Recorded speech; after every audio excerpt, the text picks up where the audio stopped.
flashback. Quelle meule je prendrais si on me l'offrait? Vous savez très bien mon amour pour la GS Adventure, donc je pense qu'on m'offre une 1250 Adventure full équipée. Je suis le roi du pétrole. C'est une dinguerie cette moto de toute façon. Et puis GS. Voilà, c'est tout. C'est fait pour rouler les mecs, c'est fait pour rouler, pour vous emmener loin, longtemps. La 1250 GSA c'est pour quand? Eh ben, quand le porte-monnaie sera assez rempli et puis qu'avec la revente de celle-ci, je puisse m'acheter une GSA. Ma question c'est, vais-je la demander en mariage à la fin de cet essai? Parce que franchement j'hésite vraiment. Je vous dis, c'est un achat que j'aimerais faire dans les 2-3 ans qui arrivent.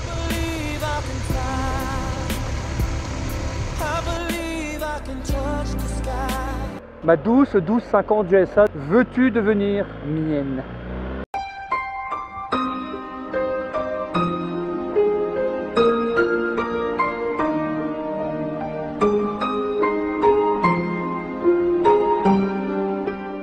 Je suis incapable de vous donner des défauts quasiment. C'est peut-être ça l'amour. Oh l'amour.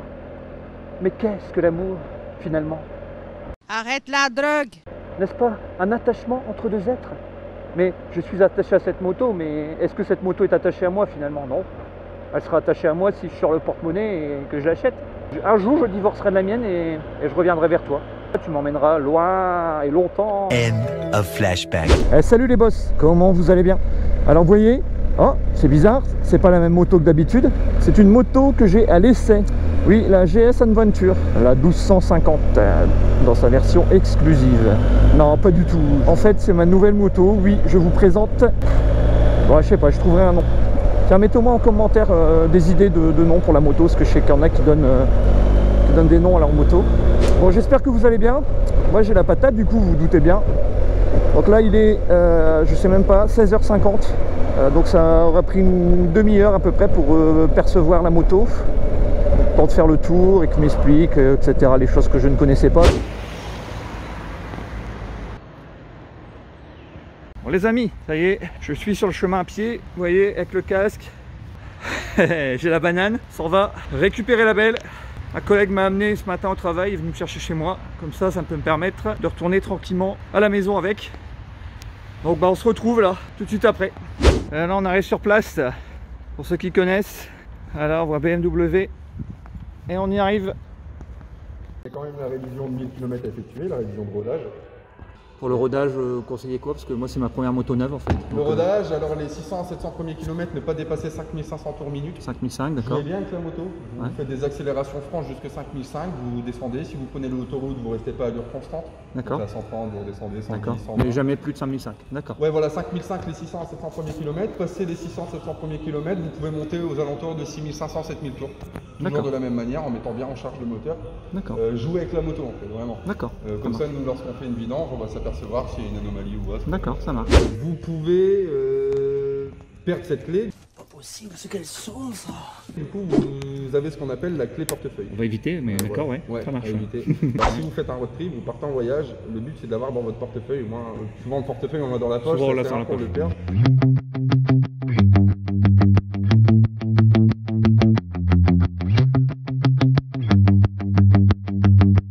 Du coup, le KLS, on fait une pression sur le bouton power.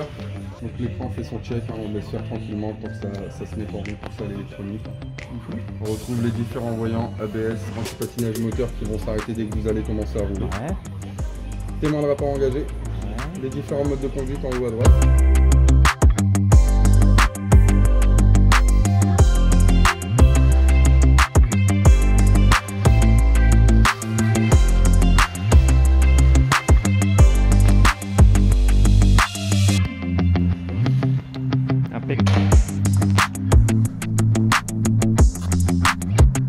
Bon les amis, ça y est, on a la bête, on va pouvoir la sortir.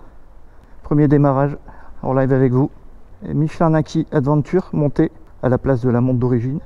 Donc je vous présente le R1250 GS Adventure dans sa version exclusive.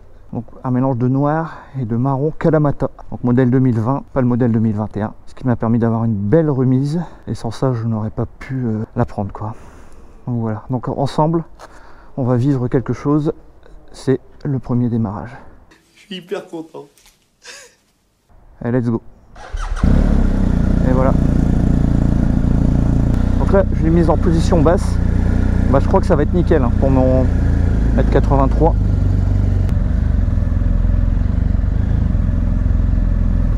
Et c'est parti pour les premiers tours de roue. Voilà, oh les amis. Bon, c'est encore une fois, hein, ça change pas fondamentalement le pilotage par rapport à la GS première du nom, enfin GS liquide non adventure. Hormis, on va dire, l'écartement des jambes, sinon on n'est pas dépaysé par rapport à la version précédente. Je suis pas du tout dépaysé. Il n'y a que le keyless que je n'avais pas sur la GS normale. Et puis le shifter, le TFT, il faudra que j'apprenne à connaître aussi. Le concessionnaire a bien fait son travail. Ils sont super sympas. Et après, il m'a expliqué 2-3 petites choses, vous l'avez vu. Donc le rodage, faut pas dépasser 5005, 5500 tours. Et pas hésiter à faire des accélérations franches hein, pendant les 1000 premiers kilomètres quand même, histoire que bah, la moto puisse, pour que le moteur soit testé aussi, pour qu'il puisse vérifier son bon fonctionnement lors de la première révision des 1000.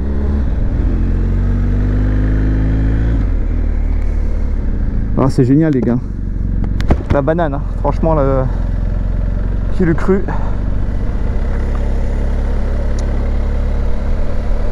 Bon, la position est la même, hein. Je suis vraiment pas dépaysé. Après, je l'avais essayé hein, de toute façon, même 2 fois. Une fois où je vous en avais fait d'ailleurs une vidéo. Si j'ai prise, vous savez bien que c'est justement parce que j'en suis tombé amoureux. Et parfois, il faut savoir se faire plaisir. Donc voilà les gens. Pas de chambardement dans ma vie de pilote, on va dire. Hormis bah, voilà, que le shift cam, ça change tout. Et c'est vraiment génial, quoi. Alors, déjà, dans un premier temps, le pot se fait moins entendre. Hein. Alors, je ne sais pas si c'est parce que la moto est neuve, mais on entend beaucoup moins ce petit bourdonnement qui existait sur la GS avant. Alors, est-ce que je peux comparer réellement une moto qui a, je vais vous le dire, elle a 12 km la moto. Elle a 12,4 km exactement. Donc est-ce qu'on peut comparer une moto qui a 10 bornes et une moto qui en avait 51 000? Je ne pense pas, au niveau de la sonorité, etc. On verra ça d'ici quelques milliers ou dans 10 000 km, voir un petit peu la sonorité de tout ça. On va essayer de bien respecter le rodage, comme il m'a expliqué. Un pur plaisir personnel, un pur plaisir égoïste. Je suis 10 heures te crevant le cul, tu gagnes rien, il est à toi. Être le mouton, tu aimes? Je ne pensais jamais, mais alors au grand jamais, acheter une moto neuve dans ma vie. Là, c'est vraiment l'occasion qui a fait le larron d'avoir un bon prix. Et la mienne, une belle revente aussi. J'ai eu un peu les boules de devoir partir la mienne, pour être tout à fait honnête, parce que j'avais en tête tout ce qu'elle a partagé avec moi, tout ce que j'ai partagé avec elle. J'ai plein d'images avec elle. Elle m'a jamais pris en défaut. Elle a fait tout ce que je lui ai dit, et même plus que ça. Et puis j'ai jamais eu de soucis avec elle en 3 ans et demi que je l'ai gardée. Donc j'espère que son prochain propriétaire en fera autant, et puis que je la croiserai encore sur la route. C'est une personne qui habite dans la région lilloise qui me l'a acheté. Il en était tout content, hein, vraiment. Et puis elle sortait de gros entretien. Voilà. Elle demandait qu'à rouler, quoi. Donc il est prise avec tout, avec les bagages, etc. Et puis il y a quand même quelques petites choses, quelques petits accessoires que j'ai gardés, que j'ai enlevés, mais je l'avais prévenu parce que je tenais à les garder. Donc d'ailleurs ils seront mis très vite sur la moto. Je ferai une vidéo. Voilà, il y a des choses que j'ai récupérées, il y avait des choses qui existaient déjà sur l'ancienne moto quand je l'ai eu, que j'ai laissé dessus, mais que j'ai racheté pour pouvoir remettre la même chose parce que je trouvais ça génial. Et puis donc on va réinstaller tout ça. Elle va pas rester stock très longtemps, cette moto. Je referai une belle vidéo où je vous montrerai tout ce que j'ai installé. Je vous ferai aussi des vues de mon garage pendant l'installation, etc. On va faire ça aux petits oignons, les amis, aux petits oignons, moi je vous le dis. Donc là je profite des quelques minutes de clarté qu'il y a encore. J'espère que vous allez bien voir en vidéo. Et puis je vais rentrer tranquillement à la maison, parce que je me suis tapé aussi ma journée de boulot. J'aimerais en profiter, hein, faire un long tour avec vous, mais voilà, bon, je suis un peu claqué. On va se contenter d'un petit tour déjà pour faire quelques tours de roue avec vous, parce que je voulais faire quelques tours de roue avec vous. Vous savez ce que c'est, un nouveau jouet, on est content, on veut faire partager. Du coup, voilà, je voulais vous partager avec vous ce petit moment. Donc j'ai pas trop filmé, vous voyez, à la prise, parce que bon, je voulais pas mettre mal à l'aise non plus le vendeur, qui a été très sympa avec moi. J'ai fait changer la montre d'origine qui était trop routière pour moi. Je voulais quelque chose d'un petit peu plus polyvalent, enfin quoique vous savez très bien que les Michelin Naki Adventure ça reste du 20% off-road, donc c'est pas non plus la mort, mais pour une première monte je trouve ça déjà très bien. Et puis de toute façon j'ai pas le niveau pour faire des gros pierriers, des passages en guet, etc. Donc je vais y aller mollo. La boue ça sera pas pour moi tout de suite, il faut déjà que je m'entraîne convenablement en y allant étape par étape. Donc ce premier jeu de pneus fera l'affaire. Quand tu veux vendre, surtout pendant une période de confinement où t'as pas grand monde dans la concession, et ben justement ils concèdent un peu plus, et c'est pour ça que j'ai pu faire cet achat. Après, ne me demandez pas le tarif, je ne vous donnerai pas. Encore une fois, c'est purement égoïste. Je me suis fait plaisir à moi, et je pense que la vie c'est ça aussi. C'est pas se dire quand on a 80 balais, merde, j'ai pas fait ça dans ma vie. Et ben là au moins, dans les 1001 choses que j'avais envie de faire, il y avait un jour m'acheter une moto neuve. Non, c'est pas vrai, mais bon, c'est pas grave, mais au moins c'est fait quoi. C'est comme ça les gens. Alors je sais, il y aura toujours des gens qui vont me dire ouais, voilà, il y aura toujours, je vais pas dire des jaloux parce que chacun fait ce qu'il veut. Moi je sais que quand quelqu'un me dit je me suis acheté une moto neuve ou quelque chose, eh ben, c'est bien, je suis content pour lui, c'est qui peut, c'est qu'il pouvait le faire, il s'est fait plaisir, et c'est ça la vie, c'est se faire plaisir avant tout. Donc ben, je me suis fait plaisir. Maintenant celle-ci, ben, je vais pas en changer dans 2 ans quoi, on est bien d'accord, hein. Je vais la garder. Je vais pas faire comme certains qui changent leur moto très souvent.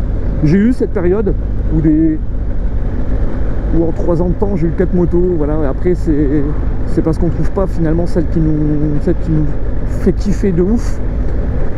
Après quand on a trouvé la moto avec un grand M, et ben on n'en change plus quoi. Maintenant on va passer un petit bout de chemin ensemble.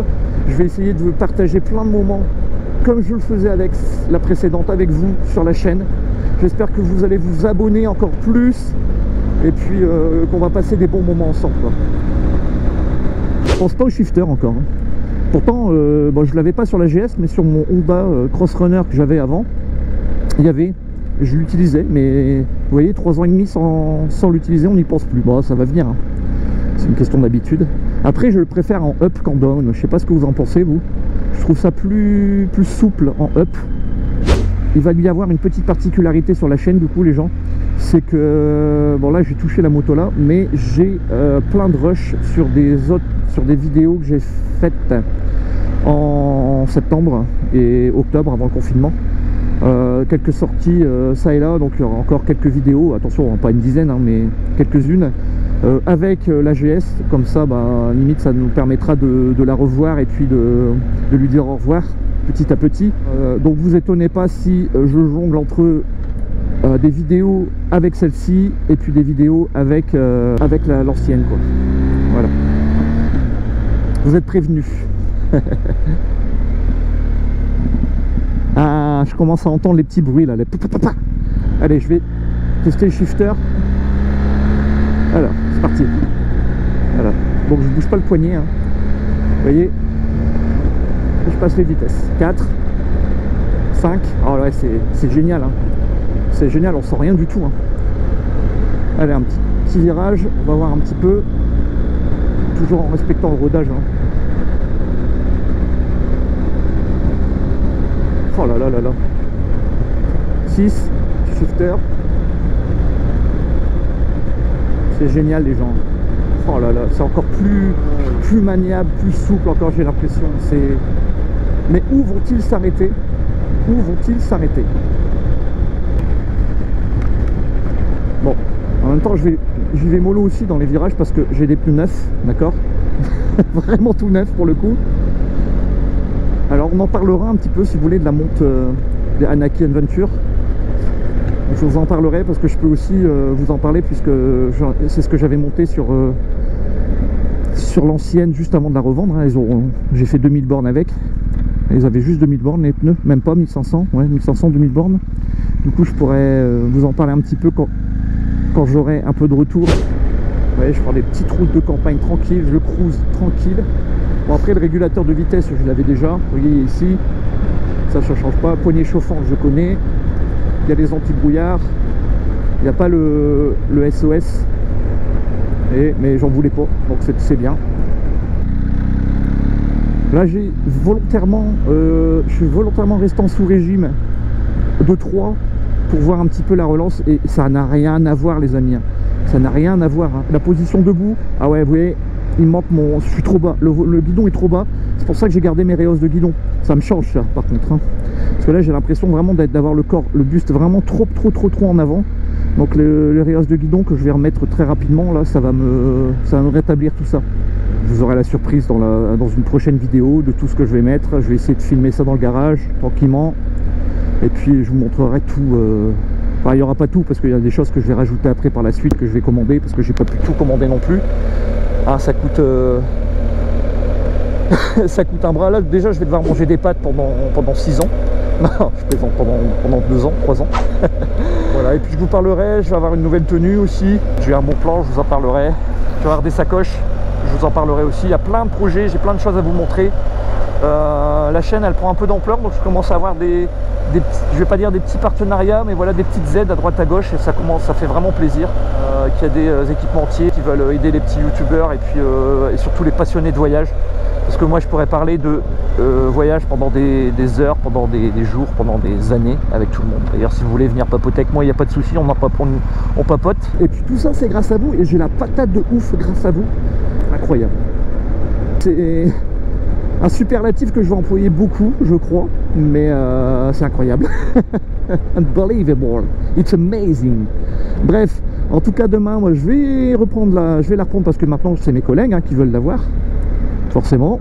Voilà les amis, et ben je vous dis à bientôt. J'espère que cette vidéo vous a plu. Si c'est le cas, n'hésitez pas à liker la vidéo, à vous abonner, à mettre la cloche si vous voulez voir les vidéos suivantes. Et puis moi, je vous kiffe, je vous aime de ma Nordi. Je vous dis à bientôt sur une GS ou sur une GSA, on verra. Mais en tout cas, bye bye les amis. Bye bye.